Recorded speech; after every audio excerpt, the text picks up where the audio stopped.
treinando, porque lá no céu teremos alegria completa.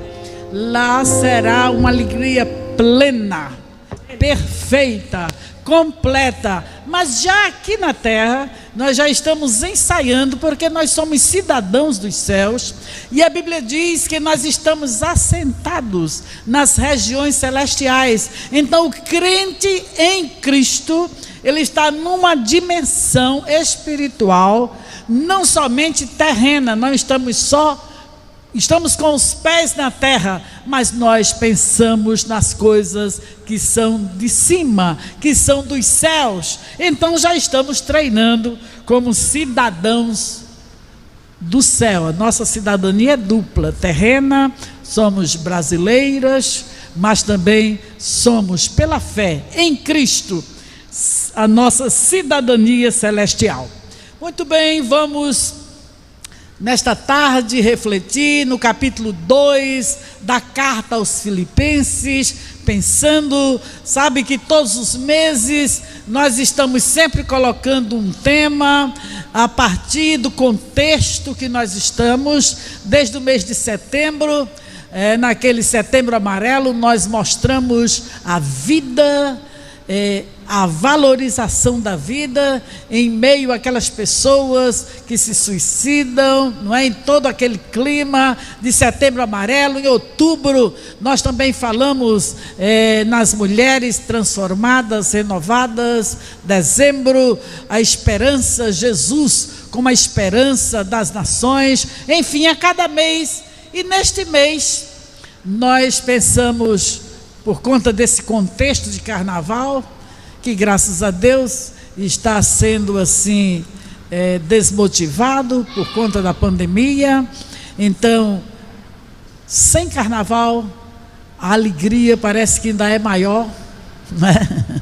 A alegria em Cristo ainda é maior, porque a fantasia e a ilusão, não é? Da festa do carnaval, que traz resultados tão sombrios, tão drásticos, porque as pessoas resolvem valorizar as coisas que não têm nenhum proveito, e na verdade as pessoas se acostumaram culturalmente no Brasil a esta alegria do carnaval, mas nós queremos falar numa alegria infinitamente maior, melhor e completa. Filipenses 2, como disse, estamos na versão, na NVT, diz assim: há alguma motivação por estar em Cristo? É uma pergunta. Há alguma motivação por estar em Cristo? Há alguma consolação que vem do amor? Há alguma comunhão no Espírito? Há alguma compaixão e afeição? Então, completem minha alegria, concordando sinceramente uns com os outros, amando-os mutuamente e trabalhando juntos com a mesma forma de pensar e um só propósito. Não sejam egoístas, nem tentem impressionar ninguém. Sejam humildes e considerem os outros mais importantes que vocês. Não procurem apenas os próprios interesses, mas preocupem-se também com os interesses alheios. Tenham a mesma atitude demonstrada por Cristo Jesus. Embora sendo Deus, não considerou que ser igual a Deus fosse algo a que devesse se apegar. Em vez disso, esvaziou-se a si mesmo, assumiu a posição de escravo e nasceu como ser humano. Quando veio em forma humana, humilhou-se e foi obediente até a morte, e morte de cruz. E o versículo de número 17, ele diz: contudo me alegrarei mesmo se perder a vida, entregando-a a Deus como oferta derramada, da mesma forma que o serviço fiel de vocês é uma oferta a Deus. E quero que todos vocês participem dessa alegria. Sim, alegrem-se, e eu me alegrarei com vocês. Vejam também ainda 4:4. Alegrem-se sempre no Senhor. Repito, alegrem-se. E ainda, capítulo 3, versículo 1. Por fim, meus irmãos, alegrem-se no Senhor. Nunca me canso de dizer-lhes estas coisas. Então, Paulo dizia de forma incansável, falava para os irmãos da necessidade da alegria.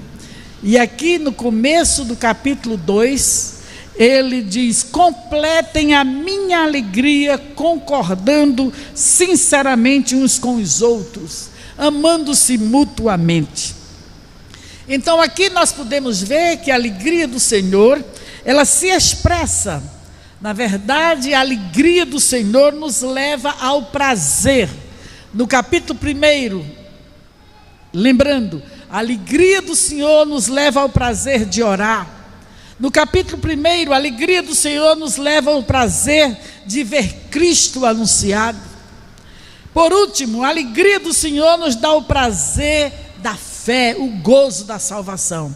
E aqui no capítulo 2, nós vamos ver hoje que a alegria do Senhor nos leva ao prazer da unidade, da comunhão, da mutualidade.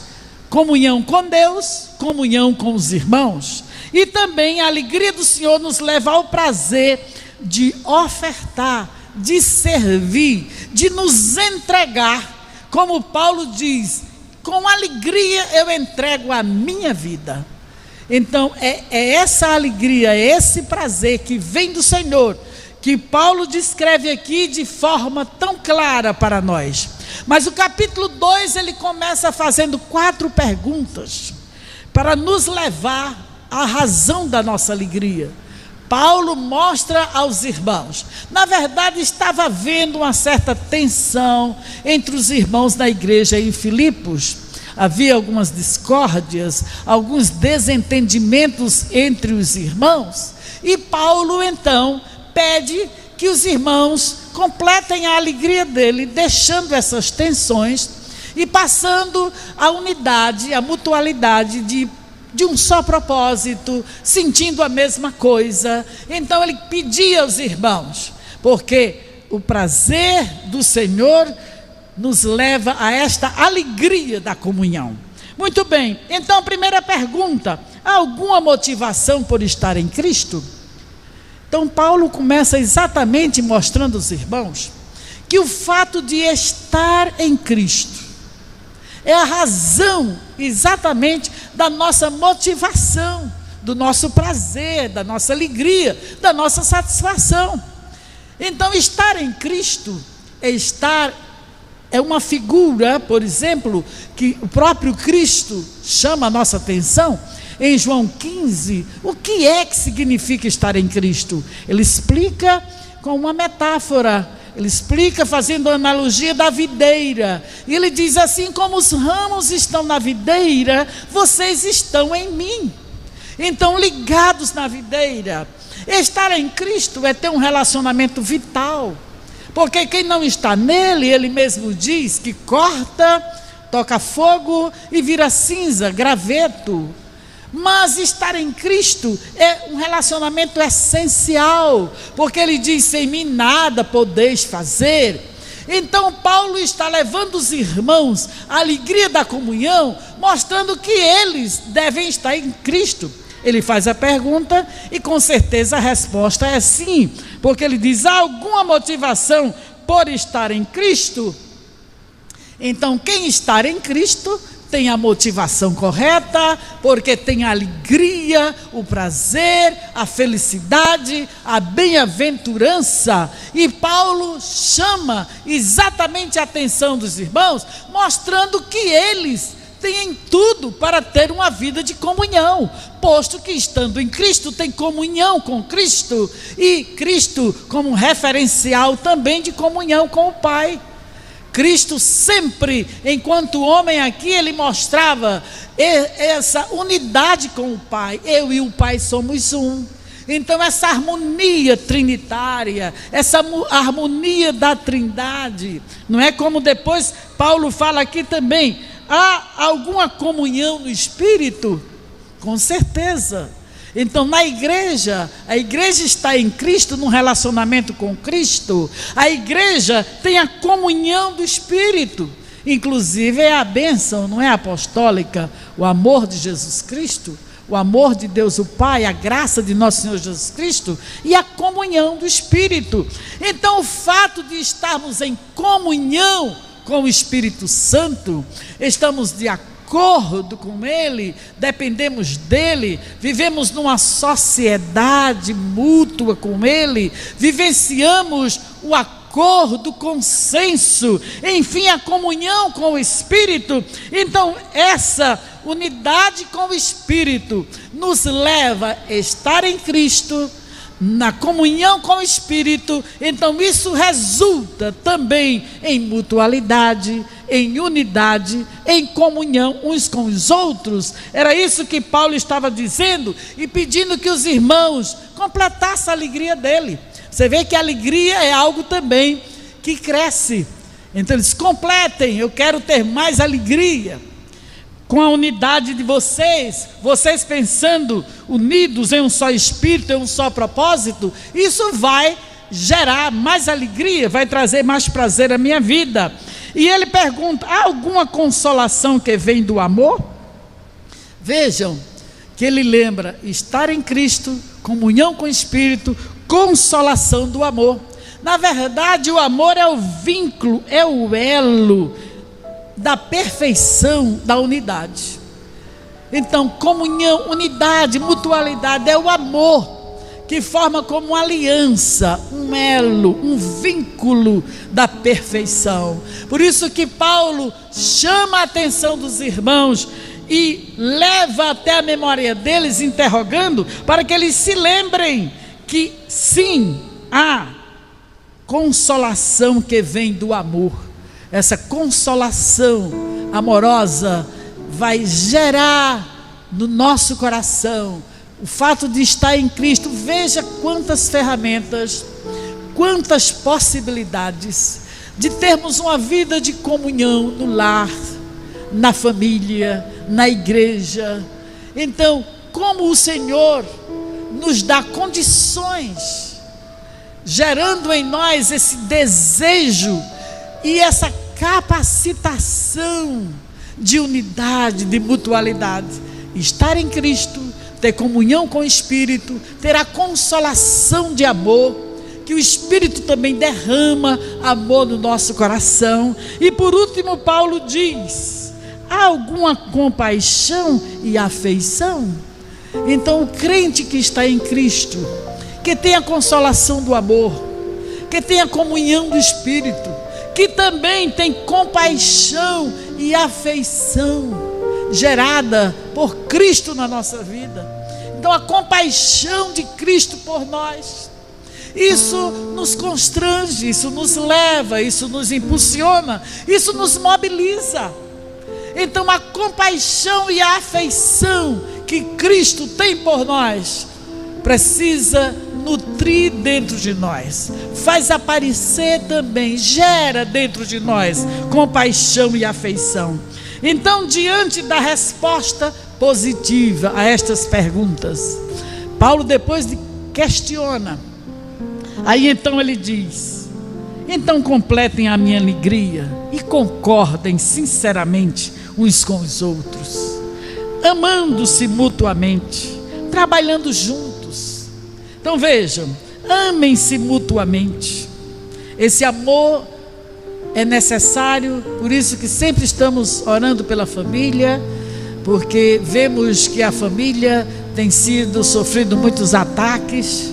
Então esse amor, essa comunhão, essa concordância, essa sinceridade no relacionamento, amando-se mutuamente, trabalhando juntos, com a mesma forma de pensar, um só propósito. Então essa alegria pela unidade, é isso que Paulo quer, que a alegria dele aumente ainda mais, ao ver os irmãos em unidade, a observar que eles estão vivendo essa vida de comunhão, de unidade, de mutualidade. E aqui nós aplicamos todo esse sentimento paulino que vem do Espírito Santo, de trazer também aos nossos corações, para que cada um de nós possamos desfrutar cada vez mais dessa alegria da união.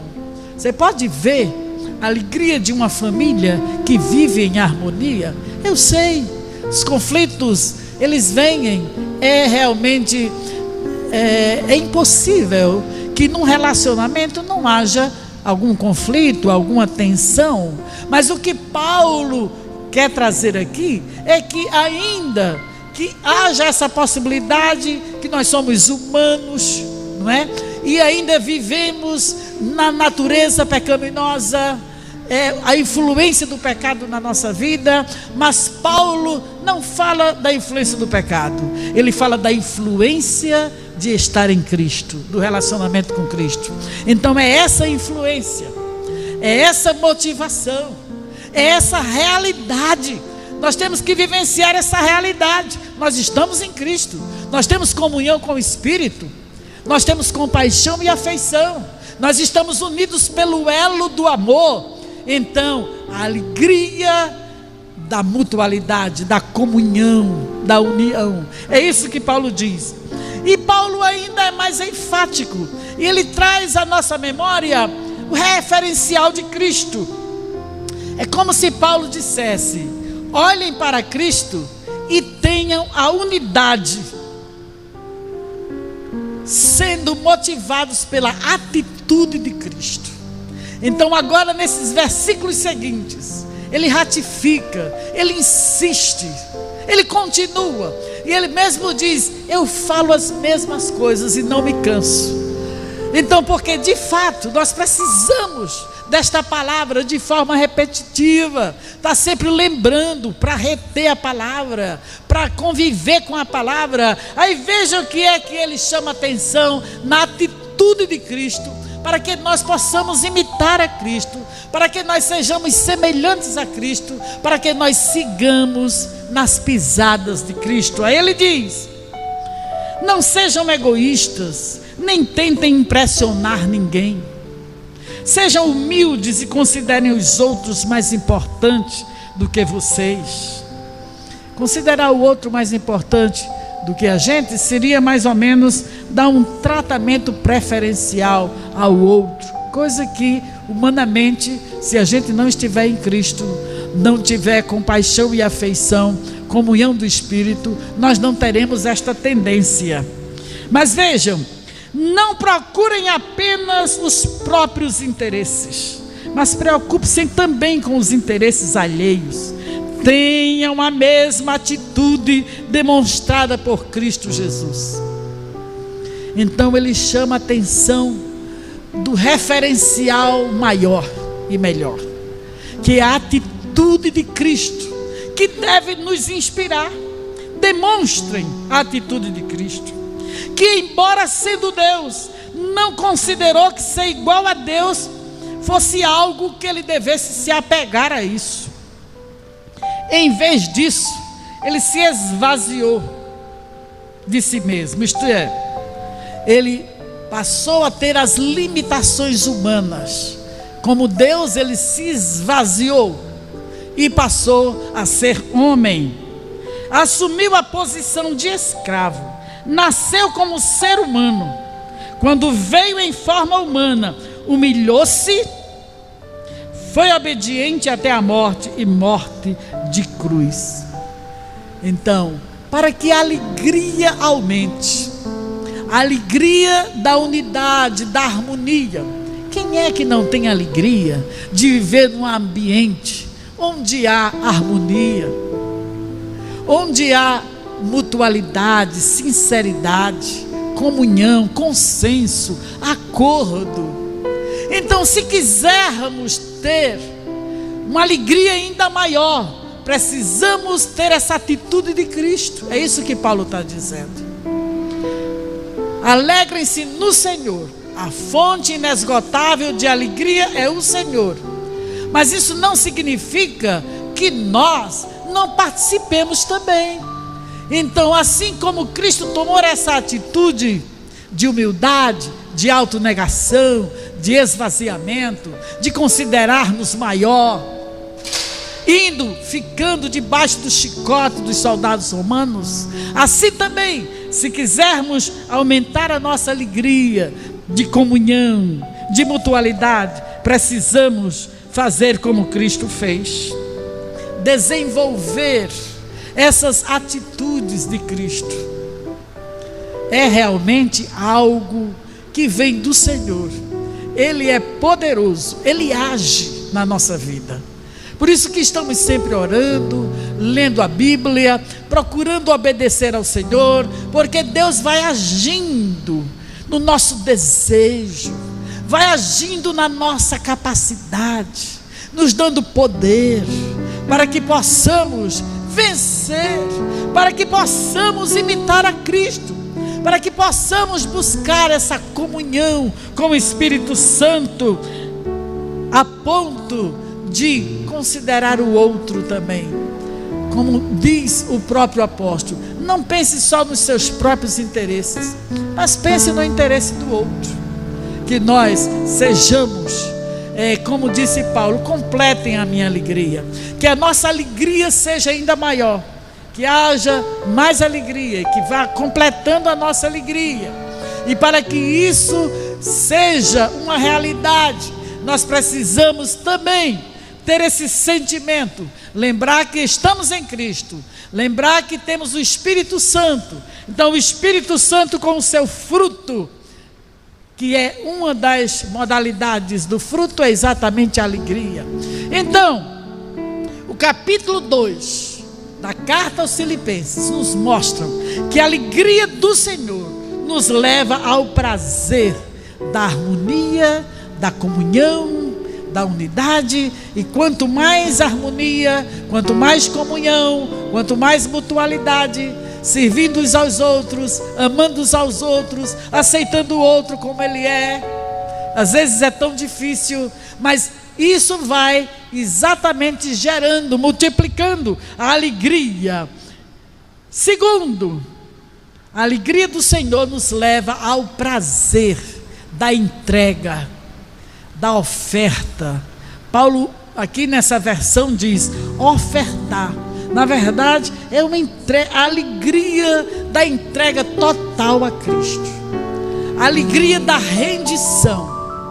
Nós falamos no primeiro capítulo da alegria da salvação, porque o gozo da fé é uma verdade, mas a verdade completa vai aqui no capítulo 2. Porque agora Paulo fala, vejam bem, contudo me alegrarei mesmo se perder a vida, entregando a Deus como oferta derramada. Aqui nós temos a alegria da submissão ao senhorio de Cristo, de nos entregar de forma voluntária, total, irrestrita, incondicional, uma entrega. Já disse na primeira parte que a alegria pela comunhão e a unidade é algo que vem do Senhor para nós, e essa entrega também, mas Ele é Senhor e nós nos submetemos a Ele. Então, segundo, a alegria da submissão, a alegria de poder ofertar a própria vida. Meu Deus, imaginem que, como o escritor da carta aos Hebreus, quando ele exorta os irmãos a perseverança, a fé, ele diz: vocês não resistiram ainda o sangue, quer dizer, vocês não foram ameaçados de morte por causa de Cristo. E Paulo diz: eu me alegrarei, sabe? E Paulo estava em sintonia, ele estava repetindo aquilo que Jesus ensinou. Jesus disse: alegrai-vos quando vos injuriarem, vos perseguirem. disserem todo o mal contra vós por minha causa. Então Paulo estava preso e alegre, e ele estava achando pouco a prisão, porque ele disse: eu me alegrarei, mesmo se perder a vida. Isso é entrega total. Isso é um conhecimento profundo de Cristo. Isso é saber que está em Cristo. Isso é até a convicção de que o Cristo que salva é o Cristo que é Senhor. A evangelização, quando o anjo anunciou a chegada de Jesus, ele disse: chegou Jesus Cristo, Salvador e Senhor, lá em Lucas. Então a mensagem completa da alegria não é só a alegria da salvação, mas é também a alegria da submissão ao senhorio de Cristo. Que o Senhor nos ajude, e que nos dê esta graça, esse desejo, esse poder, essa capacitação que vem dele, satisfação, gozo da salvação. Mas gozo, eu me alegrarei mesmo se perder a vida, entregando-a a Deus. Não é perder a vida porque foi assassinado por causa das drogas, por exemplo. O Brasil, até, eu não sei bem, acho que estava lendo umas estatísticas, não sei se foi de 2019, que era o país número 1 em homicídios, e principalmente de jovens, dado o tráfico de drogas. Se comparava só com o México, um pouco com os Estados Unidos também, mas o Brasil. Então muitas pessoas que morrem dão a sua vida porque estão envolvidas no tráfico de drogas, em meios ilícitos. Mas aqui Paulo diz que oferta a Cristo, a Deus. Ele está alegre. Que o Espírito Santo encha o nosso coração desse gozo de sermos servos. É isso que Paulo diz. Alegrem-se em servir. Vejam bem: contudo me alegrarei, mesmo se perder a vida. Paulo não era um super-homem. Paulo era um servo de Deus. Assim como, acho que é Tiago que diz, ensinando sobre a oração do justo, ele diz: Elias era um homem sujeito às mesmas paixões que nós. Então Paulo também era um homem sujeito às mesmas paixões. Mas ele diz: como oferta derramada, da mesma forma que o serviço fiel de vocês é uma oferta a Deus. Então quando a gente fala de oferta, as pessoas pensam que oferta é só dinheiro, é só o dízimo. Ofertar é ofertar a própria vida. E quem oferta a vida, quem entrega-se a Deus, Paulo diz: o serviço de vocês também é uma oferta, é uma entrega. Então servir a Deus com talentos, com tudo que somos, que temos, com recursos humanos, vocacionais, todos os recursos que nós dispomos. Aí Paulo diz que Deus tem nos dado. Na verdade, essa alegria da entrega total nos faz lembrar de Cristo. Quem foi que entregou a vida por nós? Ele deu o exemplo para que nós também seguíssemos. Na verdade, Jesus morreu na cruz por nós. Olha a pergunta: se Cristo morreu na cruz por nós, o que nós deveríamos fazer por Ele? Ele morreu na cruz por nós, e nós, o que estamos fazendo por Ele? Às vezes, o pouco que fazemos achamos que é muito. Estou trabalhando demais. Não é nada em relação ao que Cristo fez por nós. É isso que Paulo traz, a alegria de se submeter ao senhorio de Cristo, de dizer, como disse Tomé, mesmo depois daquele momento de incredulidade: eu não creio que Ele ressuscitou. Se eu não colocar minha mão na mão dele e ver o sinal. Mas quando Jesus se apresentou, Tomé disse: Senhor meu e Deus meu. Aleluia. Glória ao nome de Jesus. Ele é Senhor. É isso que nós precisamos entender. Ele é Senhor e nós somos servos.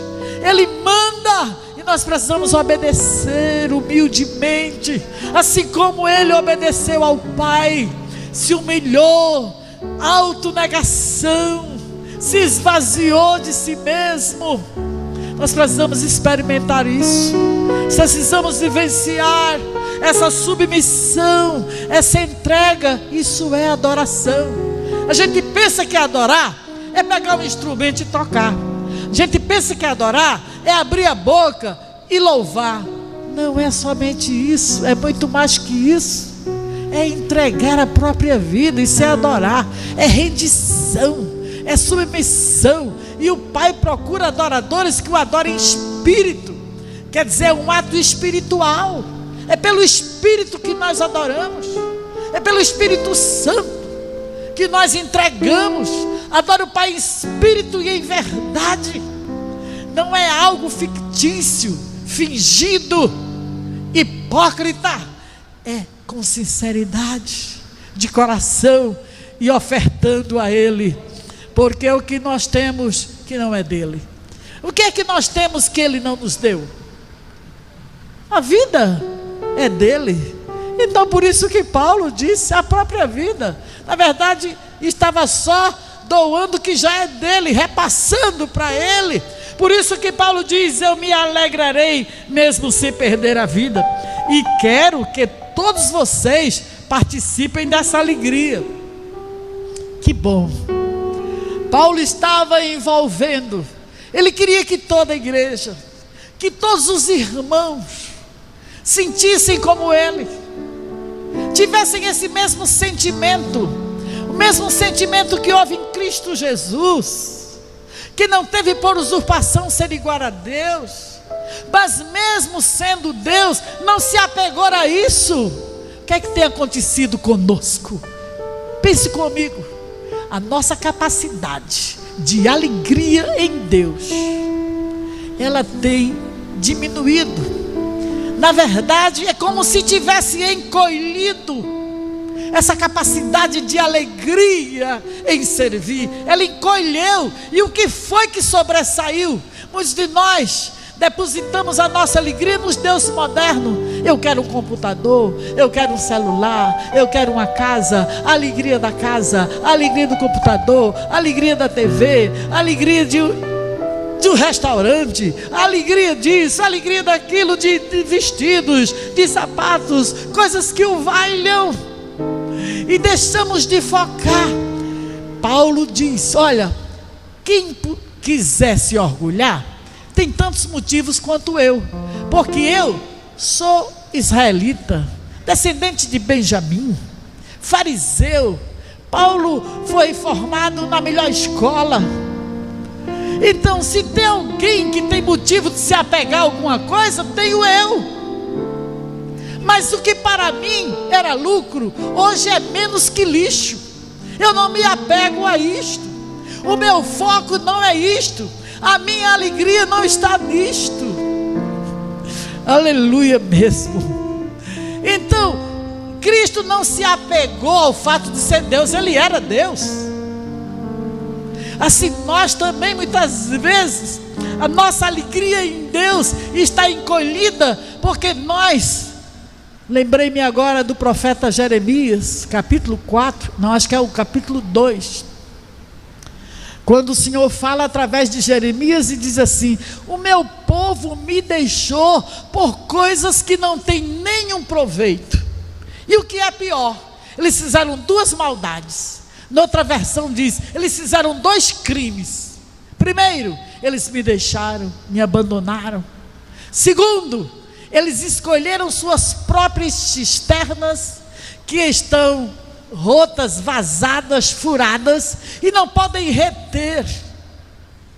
Então, a nossa capacidade de nos alegrarmos em Deus muitas vezes diminui um pouco, porque nós trazemos coisas sem proveitos para ser a motivação da nossa alegria. Mas Paulo diz, o que para mim era lucro, era vantagem, tinha valores.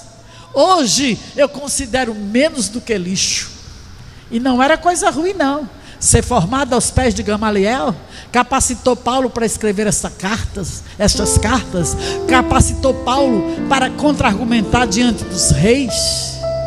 Mas ainda assim, conhecer a Cristo, aleluia, aleluia, aleluia, oh glória ao nome de Jesus. Se nós pudéssemos compreender o que de fato é o senhorio de Cristo na nossa vida, nós o serviríamos com muito mais garra, muito mais, muito melhor. Mas estamos focados tantas vezes em deuses modernos, em coisas que valem menos do que lixo, e que não tem nenhum proveito. Na verdade, quando estivéssemos desfrutando de algo, suponhamos um dia de lazer, nós poderíamos nos alegrar na bondade de Deus, porque nos permitiu aquele bem. É isso, são esses valores que nós precisamos delimitar, precisamos pontuar, precisamos compreender o que de fato são os valores da nossa vida, as riquezas que de fato têm valor, valiosas, as riquezas de Deus. Então, alegria em servir. Quantos de nós abandonamos o serviço? As igrejas por aí, muitas pessoas testemunham isso. O domingo de manhã, ao invés de vir à escola, no sábado à noite, ao invés de participar de um culto, ao invés de estar servindo a Deus com alegria, com sinceridade, vamos atrás de coisas menores que valem menos do que lixo. Na expressão paulina, ele é muito forte, é no capítulo 3 que ele diz: eu pensava que essas coisas eram valiosas, mas agora as considero insignificantes. Essas outras coisas são insignificantes, e eu considero menos que lixo. É aquilo que Jesus falou: buscar em primeiro lugar o reino de Deus, as demais coisas. É como se fossem coisas insignificantes. É como se fosse em relação ao reino de Deus. Não há valor para se comparar com o reino. Ele é o rei. É que nós muitas vezes temos autopiedade, comisseração. Olhamos para nós: ai, eu com essa blusinha, ai, e eu assim, eu desse jeito. Ao invés de focarmos nas riquezas e nos alegrarmos. Isso é uma realidade. Nós podemos ver isso. Nós vivenciamos na igreja e nós vemos que aquele hino que nós cantamos é real. Em vez de murmurares, canta. Nós vemos isso, muitos irmãos às vezes no leito, vamos visitar enfermos, mas alegres com o Senhor, felizes, satisfeitos, contentes, prazerosos, porque não estão focando na doença, não estão focando na debilidade, não estão focando na depressão, na opressão, na tristeza, mas eles olham para Jesus, a fonte inesgotável da alegria. Oh, aleluia!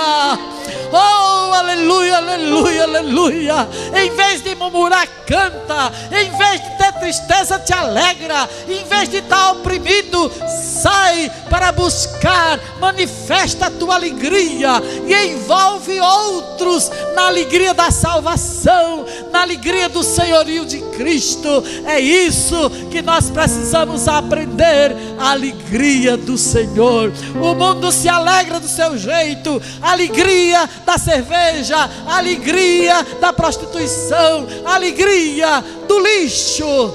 Mas o crente que foi lavado do sangue de Jesus, e nós não dizemos isso desprezando as pessoas. Nós quiséramos que todas elas descobrissem a alegria do Senhor, mas elas só sabem ter esse tipo de alegria. É porque fora de Jesus só existe esse tipo de alegria, mas em Jesus, a alegria de servir. Oh, aleluia. Oh, glória a Deus. Alegria de entregar, alegria de doar. A tua graça é melhor que a vida. Há valores. Me lembrei agora do Salmo 4. O salmista vivia numa sociedade agropastoril, diferente de uma sociedade industrial que nós vivemos hoje. Mas ele disse: Senhor, tu puseste mais alegria no meu coração do que a alegria do dia da colheita do trigo e do vinho. Há mais alegria no meu coração do que as riquezas, a prosperidade.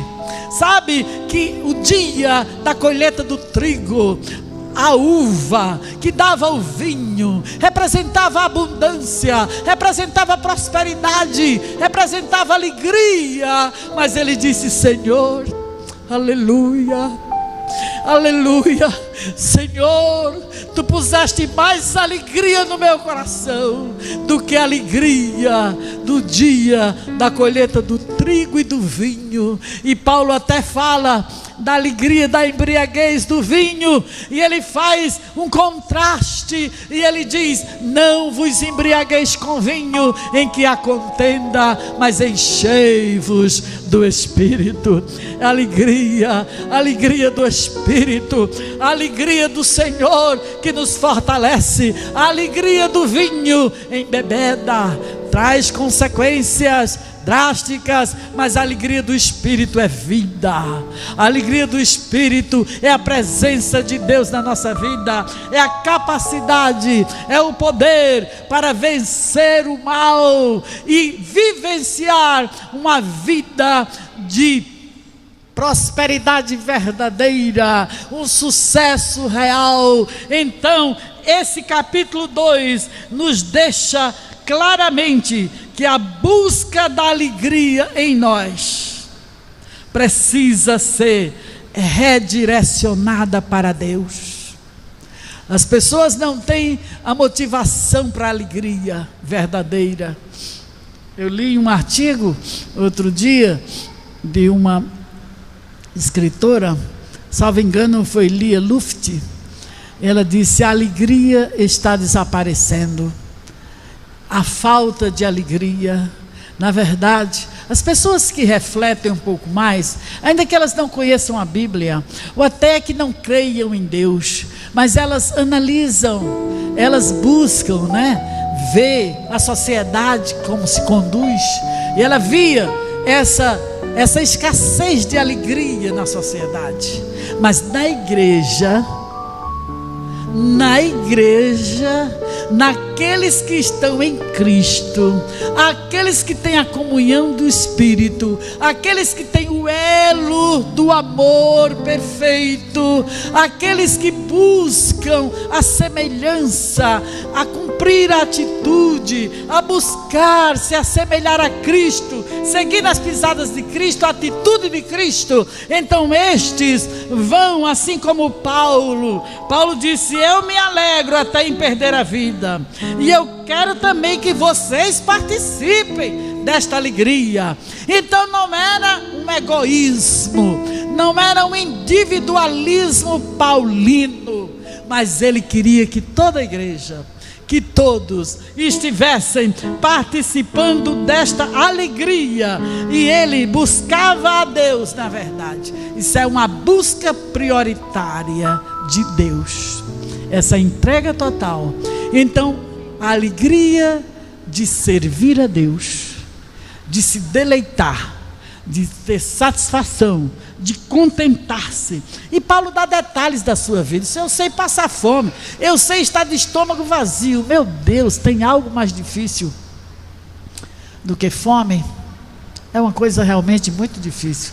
Basta a gente ficar de jejum até meio-dia, que a gente vai começar a vislumbrar o que é fome. Mas Paulo disse: eu sei, em Cristo eu posso passar essas perseguições. Era uma vida de apóstolo, ele vivia realmente uma vida. Se eu sei passar fome, eu sei ter abundância, Então, e ele ensinava aqui a igreja, né? E por isso que ele diz: posso todas as coisas em Cristo. Então Cristo possibilita, não é que nós tenhamos em nós mesmos essa capacitação, mas buscamos e Cristo nos dá.